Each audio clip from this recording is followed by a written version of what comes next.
What if the greatest poverty reduction in human history happened in just 4 decades? In 1980, China was one of the poorest countries on earth. Hundreds of millions lived in extreme poverty. Rural communities lacked electricity, infrastructure, and basic economic opportunity. Today, China is the world's second largest economy and has lifted over 800 million people out of poverty. How did one country achieve what many believed was impossible? This transformation is often called China's 40-year economic miracle, a period of rapid economic growth, industrial expansion, and technological development that reshaped global trade and global power dynamics. But this story is not just about economic growth. It is about political strategy, social transformation, and one of the most ambitious development experiments in modern history. The real question is not whether China reduced poverty. The real question is, how did it happen so fast? And why did China choose a development model that broke almost every economic rule Western economists expected? To understand China's rise, we must first understand how deep its poverty once was. In 1978, China was still recovering from decades of political turmoil, economic isolation, and underdeveloped infrastructure. Nearly 80% of China's population lived in rural areas. Most families depended on small-scale farming with limited productivity. Food shortages were common. Industrial output was minimal compared to global standards. China's economy was tightly controlled under a planned socialist system where private enterprise barely existed. Global analysts at the time did not expect China to become an economic superpower. Many believed the country would remain trapped in low productivity and slow growth. Then, in 1978, a new leader introduced a policy shift that would change global economic history. His name was Deng Xiaoping, and his strategy challenged traditional socialist and capitalist models alike. Deng Xiaoping introduced a radical idea known as reform and opening up. Instead of choosing between socialism and capitalism, China began combining elements of both. The first major reform targeted agriculture. Farmers were allowed to sell surplus crops in open markets after meeting state quotas. This increased productivity dramatically and improved rural income levels almost immediately.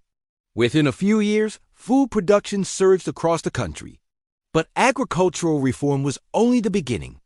China then launched one of the most aggressive industrialization strategies in modern history. The government created special economic zones, including cities like Shenzhen, once a small fishing village that would soon become a global technology hub.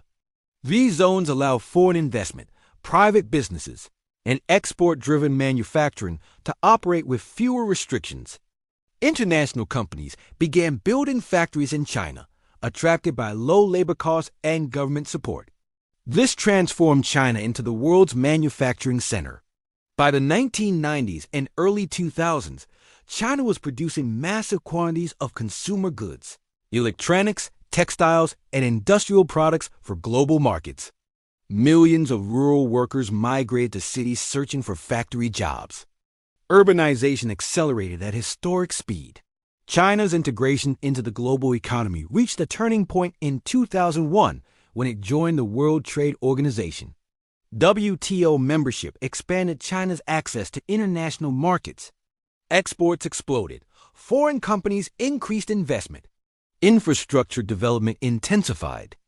China built highways, ports, railways, and industrial zones faster than almost any country in history. Economic growth alone does not eliminate poverty. China paired industrial expansion with massive infrastructure and education investments. The government launched nationwide programs to electrify rural villages, improve transportation networks, and expand public services. Education enrollment increased dramatically. Literacy rates rose. Vocational training programs prepared workers for industrial jobs. China also implemented targeted poverty reduction campaigns focused on remote and underdeveloped regions.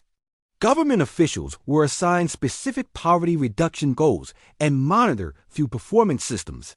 By the 2010s, China faced a new challenge. Manufacturing alone could not sustain long-term economic growth. China shifted toward technology, digital infrastructure, and innovation-driven industries. China invested heavily in artificial intelligence, renewable energy, telecommunications, and high-speed rail networks. Companies like Huawei, Alibaba, and Tencent emerged as global technology competitors. This transition helped sustain economic expansion while moving millions into middle-income lifestyles. China's development model has sparked intense global debate. Some analysts praise China's poverty reduction as an unprecedented development success. Others raise concerns about political control, economic inequality, and sustainability challenges.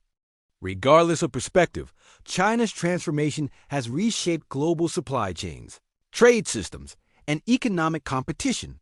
China's rise demonstrates how state planning, market reforms, infrastructure investment, and global trade integration can work together to accelerate development. But it also raises difficult questions about governance, economic balance, and long-term sustainability. China's 40-year miracle is not simply a story of economic numbers. It is a story of how one nation restructured its entire society, economy, and global role within a single generation.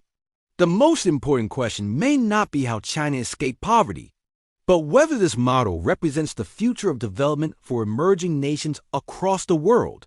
Because the story of China's rise is still being written, and its global impact is only beginning.